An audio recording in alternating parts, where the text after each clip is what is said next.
السلام عليكم ورحمة الله وبركاته. وعليكم السلام ورحمة الله وبركاته. يا زملائي، أريد أن أقدم أمامكم عدة كلمات عن الإيمان بالله تعالى، وأسألكم عدة أسئلة، وأرجو أن تصغوا آذانكم إلي. فطرة كل حي، شواهد الحس، دلائل العقل، تشهد صادقة أن لهذا الكون خالقا حكيما يستحق العبادة، واجب الإيمان به.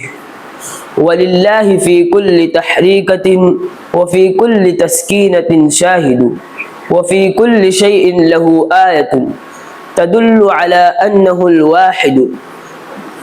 والإيمان بالله تعالى هو أصل الأصول وأعظم الواجبات. وقد سئل صلى الله عليه وسلم: أي الأعمال أفضل؟ قال: إيمان بالله. الآن أسألكم سؤالا: وكيف يتحقق الإيمان بالله، وكم ركنا له؟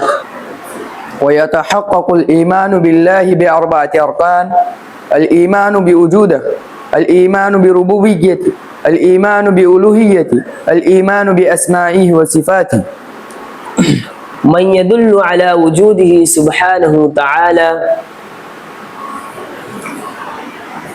وجوده سبحانه تعالى أوضح الواضحات وأظهر البديهيات، دلت عليه الفطرة والحس والعقل، وقام كل ما في الكون شاهدا عليه.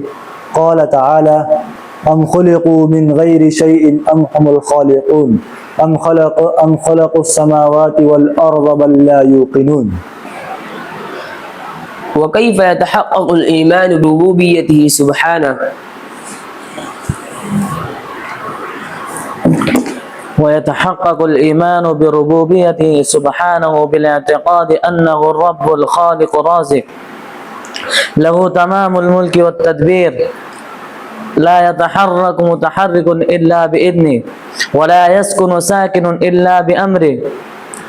قال تعالى: قل من يرزقكم من السماء والأرض أم من يملك السمع والأبصار ومن يخرج الحي من الميت ويخرج الميت من الحي ومن يدبر الأمر فسيقولون الله، فقل أفلا تتقون.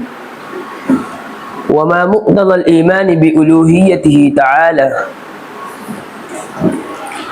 ومقتضى الإيمان بألوهيته تعالى الاعتقاد أنه لا معبود بحق سواه، فلا تصرف العبادة لغيره، ولا يرتجى ثوابها إلا منه. قال تعالى: قل إن صلاتي ونسكي ومحياي ومماتي لله رب العالمين لا شريك له، وبذلك أمرت وأنا أول المسلمين.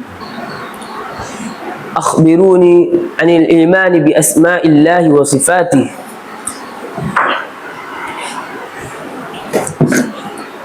أما الإيمان بأسماء الله وصفاته فيستلزم تنزيهه تعالى عن كل عيب ونقص، وإثبات ما أثبته سبحانه لنفسه في كتابه أو سنة رسوله صلى الله عليه وسلم من الأسماء الحسنى والصفات الأولى، من غير تحريف ولا تعطيل ومن غير تكييف ولا تمثيل.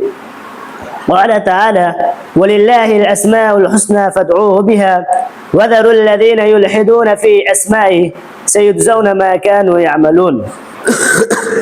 شكرا يا ربي شكرا، هديت قلبي شكرا. شكرا يا ربي شكرا، هديت قلبي شكرا. نورت دربي شكرا. شكرا يا رب شكرا يا ربي شكرا. يا منزل القرآن يا خالق الإنسان، يا منزل القرآن يا خالق الإنسان. يا ربي يا رحمن شكرا يا ربي شكرا. دائم مدى الأزمان أكرمني بالإيمان واغفر لي يا منان دوما يا ربي دوما